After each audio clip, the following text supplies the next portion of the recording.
जय श्री राम, जय बागेश्वर धाम, जय गुरु कृपा। आज हम वाल्मीकि रामायण के अयोध्या कांड के 44वें सर्ग को हिंदी में पढ़ेंगे। जय राम रमारमणम समनम भव ताप भयाकुल पाहि जनम अब देश सुरेश रमेश विभो शरणागत मागत पाहि प्रभो। जय राम रमारमणम समनम। जय श्री राम। 44वां सर्ग हिंदी में। नारियों में श्रेष्ठ कौशल्या को इस प्रकार विलाप करती देख धर्मपरायण सुमित्रा यह धर्मयुक्त बात बोली। आरे, तुम्हारे पुत्र श्री राम उत्तम गुणों से युक्त और पुरुषों में श्रेष्ठ हैं। उनके लिए इस प्रकार विलाप करना और दीनता पूर्वक रोना व्यर्थ है। इस तरह रोने धोने से क्या लाभ। बहन, जो राज्य छोड़कर अपने महात्मा पिता को भली भांति सत्यवादी बनाने के लिए वन में चले गए हैं, वे तुम्हारे महाबली श्रेष्ठ पुत्र श्री राम उस उत्तम धर्म में स्थित हैं जिसका सत्पुरुषों ने सर्वदा और सम्यक प्रकार से पालन किया है, जो परलोक में भी सुखमय फल प्रदान करने वाला है। ऐसे धर्मात्मा के लिए कदापि शोक नहीं करना चाहिए। निष्पाप लक्ष्मण समस्त प्राणियों के प्रति दयालु हैं। वे सदा श्री राम के प्रति उत्तम बर्ताव करते हैं। अतः उन महात्मा लक्ष्मण के लिए यह लाभ की ही बात है। विदेह नंदिनी सीता भी जो सुख भोगने के ही योग्य हैं, वनवास के दुखों को भली भांति सोच समझ कर ही तुम्हारे धर्मात्मा पुत्र का अनुसरण करती हैं। जो प्रभु संसार में अपनी कीर्तिमयी पताका फहरा रहे हैं और सदा सत्यव्रत के पालन में तत्पर रहते हैं, उन धर्म स्वरूप तुम्हारे पुत्र श्री राम को कौन सा श्रेय प्राप्त नहीं हुआ है। श्री राम की पवित्रता और उत्तम महात्म्य को जानकर निश्चय ही सूर्य अपनी किरणों द्वारा उनके शरीर को संतप्त नहीं कर सकते। सभी समयों में वनों से निकली हुई उचित सर्दी और गर्मी से युक्त सुखद एवं मंगलमय वायु श्री रघुनाथ जी की सेवा करेगी। रात्रि काल में धूप का कष्ट दूर करने वाले शीतल चंद्रमा सोते हुए निष्पाप श्री राम का अपने किरण रूपी करों से आलिंगन और स्पर्श करके उन्हें आह्लाद प्रदान करेंगे। श्री राम के द्वारा रणभूमि में तिमिध्वज के पुत्र दानवराज सुबाहु को मारा गया देख विश्वामित्र जी ने उन महातेजस्वी वीर को बहुत से दिव्य अस्त्र प्रदान किए थे। वे पुरुष सिंह श्री राम बड़े सूरवीर हैं। वे अपने ही बाहुबल का आश्रय लेकर जैसे महल में रहते थे, उसी तरह वन में भी निडर होकर रहेंगे। जिनके बाणों का लक्ष्य बनकर सभी शत्रु विनाश को प्राप्त होते हैं, उनके शासन में है पृथ्वी और यहाँ के प्राणी कैसे नहीं रहेंगे। श्री राम की जो शारीरिक जैसी शोभा है, जैसा पराक्रम है और जैसी कल्याणकारिणी शक्ति है, उससे जान पड़ता है कि वे वनवास से लौटकर शीघ्र ही अपना राज्य प्राप्त कर लेंगे। देवी, श्री राम सूर्य के भी सूर्य और अग्नि के भी अग्नि हैं। वे प्रभु के भी प्रभु, लक्ष्मी की भी उत्तम लक्ष्मी और क्षमा की भी क्षमा है। इतना ही नहीं, वे देवताओं के भी देवता तथा भूतों के भी उत्तम भूत हैं। वे वन में रहे या नगर में, उनके लिए कौन से चराचर प्राणी दोषावह हो सकते हैं। पुरुष शिरोमणि श्री राम शीघ्र ही पृथ्वी, सीता और लक्ष्मी इन तीनों के साथ राज्य पर अभिषिक्त होंगे।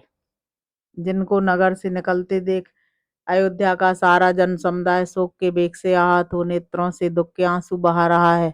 कुश और चीर धारण करके वन को जाते हुए जन अपराजित नित्य विजयी वीर के पीछे पीछे सीता के रूप में साक्षात लक्ष्मी ही गई हैं, उनके लिए क्या दुर्लभ है। जिनके आगे धनुर्धारियों में श्रेष्ठ लक्ष्मण स्वयं बाण और खड्ग आदि शस्त्र लिए जा रहे हैं, उनके लिए जगत में कौन सी वस्तु दुर्लभ है। देवी, मैं तुमसे सत्य कहती हूँ, तुम वनवास की अवधि पूर्ण होने पर यहाँ लौटे हुए श्री राम को फिर देखोगी।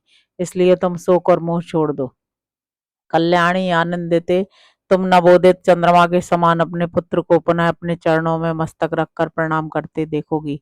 राजभवन में प्रविष्ट होकर पुनः राजपथ पर अभिषिक्त हुए अपने पुत्र को बड़ी भारी राजलक्ष्मी से संपन्न देखकर तुम शीघ्र ही अपने नेत्रों से आनंद के आंसू बहाओगी। देवी, श्री राम के लिए तुम्हारे मन में शोक और दुख नहीं होना चाहिए, क्योंकि उनमें कोई अशुभ बात नहीं दिखाई देती। तुम सीता और लक्ष्मण के साथ अपने पुत्र श्री राम को शीघ्र ही यहाँ उपस्थित देखोगी। पाप रहित देवी, तुम्हें तो इन सब लोगों को धैर्य बंधाना चाहिए, फिर स्वयं ही इस समय अपने हृदय में इतना दुख क्यों करती हो। देवी, तुम्हें शोक नहीं करना चाहिए, क्योंकि तुम्हें रघुकुल नंदन राम जैसा बेटा मिला है। श्री राम से बढ़कर सन्मार्ग में स्थिर रहने वाला मनुष्य संसार में दूसरा कोई नहीं है। जैसे वर्षा काल के मेघों की घटा जल की वृष्टि करती है, उसी प्रकार तुम सुहृदों सहित अपने पुत्र श्री राम को अपने चरणों में प्रणाम करते देख शीघ्र ही आनंद पूर्वक आंसुओं की वर्षा करोगी। तुम्हारे वरदायक पुत्र पुनः शीघ्र ही अयोध्या में आकर अपने मोटे मोटे कोमल हाथों द्वारा तुम्हारे दोनों पैरों को दबाएंगे। जैसे मेघमाला पर्वत को नहलाती है, उसी प्रकार तुम अभिवादन करके नमस्कार करते हुए सुहृदों सहित अपने सूरवीर पुत्र का आनंद के आंसुओं से अभिषेक करोगी। बातचीत करने में कुशल दोष रहित तथा रमणीय रूप वाली देवी सुमित्रा इस तरह तरह की बातों से श्री राम माता कौशल्या को आश्वासन देती हुई उपयुक्त बातें कहकर चुप हो गईं। लक्ष्मण की माता का वह वचन सुनकर महाराज दशरथ की पत्नी तथा श्री राम की माता कौशल्या का सारा शोक उनके शरीर में ही तत्काल विलीन हो गया। ठीक उसी तरह जैसे शरद ऋतु का थोड़े जल वाला बादल शीघ्र ही छिन्न भिन्न हो जाता है। इस प्रकार श्री वाल्मीकि निर्मित रामायण आदि काव्य के अयोध्या कांड में 44वां सर्ग पूरा हुआ। अब हम 45वां सर्ग हिंदी में पढ़ेंगे। उधर सत्य पराक्रमी महात्मा श्री राम जब वन की ओर जाने लगे, उस समय उनके प्रति अनुराग रखने वाले बहुत से अयोध्यावासी मनुष्य वन में निवास करने के लिए उनके पीछे पीछे चल दिए। जिसके जल्दी लौटने की कामना की जाए, उस स्वजन को दूर तक नहीं पहुंचाना चाहिए इत्यादि रूप से बताए गए सुहृद धर्म के अनुसार जब राजा दशरथ बलपूर्वक लौटा दिए गए, तब भी जो श्री राम जी के रथ के पीछे पीछे लगे हुए थे, वे अयोध्यावासी अपने घर की ओर नहीं लौटे, क्योंकि अयोध्यावासी पुरुषों के लिए सद्गुण संपन्न महायशस्वी श्री राम पूर्ण चंद्रमा के समान प्रिय हो गए थे। उन प्रजाजनों ने श्री राम से घर लौट चलने के लिए बहुत प्रार्थना की, किंतु वे पिता के सत्य की रक्षा करने के लिए वन की ओर ही बढ़ते गए। वे प्रजाजनों को इस प्रकार स्नेह भरी दृष्टि से देख रहे थे मानो नेत्रों से उन्हें पी रहे हों। उस समय श्री राम ने अपनी संतान के समान प्रिय उन प्रजाजनों से स्नेह पूर्वक कहा, अयोध्या निवासियों का मेरे प्रति जो प्रेम और आदर है, वह मेरी ही प्रसन्नता के लिए भरत के प्रति और अधिक रूप में होना चाहिए। उनका चरित्र बड़ा ही सुंदर और सबका कल्याण करने वाला है। केकई का आनंद बढ़ाने वाले भरत आप लोगों का यथावत प्रिय और हित करेंगे। वे अवस्था में छोटे होने पर भी ज्ञान में बड़े हैं, पराक्रमोचित गुणों से संपन्न होने पर भी स्वभाव के बड़े कोमल हैं। वे आप लोगों के लिए योग्य राजा होंगे और प्रजा के भय का निवारण करेंगे। वे मुझसे भी अधिक राजोचित गुणों से युक्त हैं, इसलिए महाराज ने उन्हें युवराज बनाने का निश्चय किया है। अतः आप लोगों को अपने स्वामी भरत की आज्ञा का सदा पालन करना चाहिए। मेरे वन में चले जाने पर महाराज दशरथ जिस प्रकार भी शोक से संतप्त न होने पाए, इस बात के लिए आप लोग सदा चेष्टा रखें। मेरा प्रिय करने की इच्छा से आपको मेरी इस प्रार्थना पर अवश्य ध्यान देना चाहिए। दशरथ नंदन श्री राम ने ज्यों ज्यों धर्म का आश्रय लेने के लिए ही दृढ़ता दिखाई, त्यों प्रजाजनों के मन में उन्हीं को अपना स्वामी बनाने की इच्छा प्रबल होती गई। समस्त पुरवासी अत्यंत दीन होकर आंसू बहा रहे थे और लक्ष्मण सहित श्री राम मानो अपने गुणों में बांधकर उन्हें खींचे लिए जा रहे थे। उनमें बहुत से ब्राह्मण थे जो ज्ञान अवस्था और तपोबल तीनों ही दृष्टियों से बड़े थे। वृद्धावस्था के कारण कितनों के तो सिर कांप रहे थे। वे दूर से ही इस प्रकार बोले, अरे ओ तेज चलने वाले अच्छी जाति के घोड़ों, तुम बड़े वेगशाली हो और श्री राम को वन की ओर लिए जा रहे हो। लौटो, अपने स्वामी के तेसी बनो, तुम्हें वन में नहीं जाना चाहिए। यह तो सभी प्राणियों के कान होते हैं, परंतु घोड़ों के कान बड़े होते हैं। अतः तुम्हें हमारी याचना का ज्ञान तो हो ही गया होगा, इसलिए घर की ओर लौट चलो। तुम्हारे स्वामी श्री राम विशुद्ध आत्मा, वीर और उत्तम व्रत का दृढ़ता से पालन करने वाले हैं, अतः तुम्हें इनका उपवहन करना चाहिए। इन्हें बाहर से नगर के समीप ले चलना चाहिए। नगर से वन की ओर इनका अपवहन करना, इन्हें ले जाना तुम्हारे लिए कदापि उचित नहीं है। वृद्ध ब्राह्मणों को इस प्रकार आर्त भाव से प्रलाप करते देख श्री रामचंद्र जी सहसा रथ से नीचे उतर गए। वे सीता और लक्ष्मण के साथ पैदल ही चलने लगे।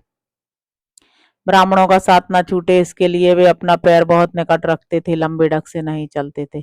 वन में पहुंचना ही उनकी यात्रा का परम लक्ष्य था।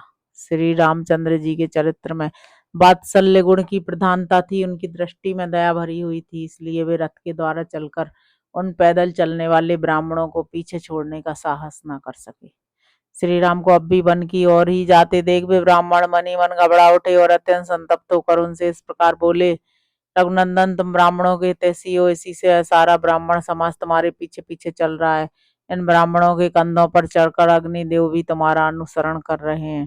वर्षा बीतने पर शरद ऋतु में दिखाई देने वाले सफेद बादलों के समान हमारे इन श्वेत छत्रों की ओर देखो जो तुम्हारे पीछे पीछे चल पड़े हैं। ये हमें वाजपेयी यज्ञ में प्राप्त हुए थे। तुम्हें राजकीय ये श्वेत छत्र नहीं प्राप्त हुआ, अतएव तुम सूर्यदेव की किरणों से संतप्त हो रहे हो। इस अवस्था में हम वाजपेयी यज्ञ में प्राप्त हुए इन अपने छत्रों द्वारा तुम्हारे लिए छाया करेंगे। वत्स, हमारी जो बुद्धि सदा वेद मंत्रों के पीछे चलती थी, उन्हीं के चिंतन में लगी रहती थी, वही तुम्हारे लिए वनवास का अनुसरण करने वाली हो गई है। जो हमारे परम धन वेद हैं वे हमारे हृदयों में स्थित हैं। हमारी स्त्रियां अपने चरित्र बल से सुरक्षित हो रहकर घरों में ही रहेंगी। अब हमें अपने कर्तव्य के विषय में पुनः कुछ निश्चय नहीं करना है। हमने तुम्हारे साथ जाने का विचार स्थिर कर लिया है। तो भी हमें इतना अवश्य कहना है कि जब तुम ही ब्राह्मण की आज्ञा के पालन रूपी धर्म की ओर से निरपेक्ष हो जाओगे, तब दूसरा कौन प्राणी धर्म मार्ग पर स्थित रह सकेगा। सदाचार का पोषण करने वाले श्री राम, हमारे सिर के बाल पककर हंस के समान सफेद हो गए और पृथ्वी पर पड़कर साष्टांग प्रणाम करने से इनमें धूल भर गई है। हम अपने ऐसे मस्तकों को झुकाकर तुमसे याचना करते हैं कि तुम घर को लौट चलो। वत्स, जो लोग यहाँ आए हैं इनमें बहुत से ऐसे ब्राह्मण हैं जिन्होंने यज्ञ आरंभ कर दिया है। अब इनके यज्ञों की समाप्ति तुम्हारे लौटने पर ही निर्भर है। संसार के स्थावर और जंगम सभी प्राणी तुम्हारी प्रति भक्ति रखते हैं। वे सब तुमसे लौट चलने की प्रार्थना कर रहे हैं। अपने उन भक्तों पर तुम अपना स्नेह दिखाओ। ये वृक्ष अपनी जड़ों के कारण अत्यंत वेगहीन है, इसी से तुम्हारे पीछे नहीं चल सकते, परंतु वायु के वेग से इनमें जो सनसनाहट पैदा होती है, उनके द्वारा ये ऊंचे वृक्ष मानो तुम्हें पुकार रहे हैं, तुमसे लौट चलने की प्रार्थना कर रहे हैं। जो सब प्रकार की चेष्टा छोड़ चुके हैं, चारा चुगने के लिए भी कहीं उड़कर नहीं जाते हैं और निश्चित रूप से वृक्ष के एक स्थान पर ही पड़े रहते हैं, वे पक्षी भी तुमसे लौट चलने के लिए प्रार्थना कर रहे हैं, क्योंकि तुम समस्त प्राणियों पर कृपा करने वाले हो। इस प्रकार श्री राम से लौटने के लिए पुकार मचाते हुए उन ब्राह्मणों पर मानो कृपा करने के लिए मार्ग में तमसा नदी दिखाई दी, जो अपने तिर्यक प्रवाह से श्री रघुनाथ जी को रोकती हुई सी प्रतीत होती थी। वहां पहुंचने पर समुद्र ने भी थके हुए घोड़ों को शीघ्र ही रस्से खोलकर उन सबको टहलाया, फिर पानी पिलाया, फिर नहलाया, तत्पश्चात तमसा के निकट ही चरने के लिए छोड़ दिया। इस प्रकार श्री वाल्मीकि निर्मित आर्ष रामायण आदि काव्य के अयोध्या कांड में 45वां सर्ग पूरा हुआ। जय श्री राम, जय बागेश्वर धाम, जय गुरु कृपा।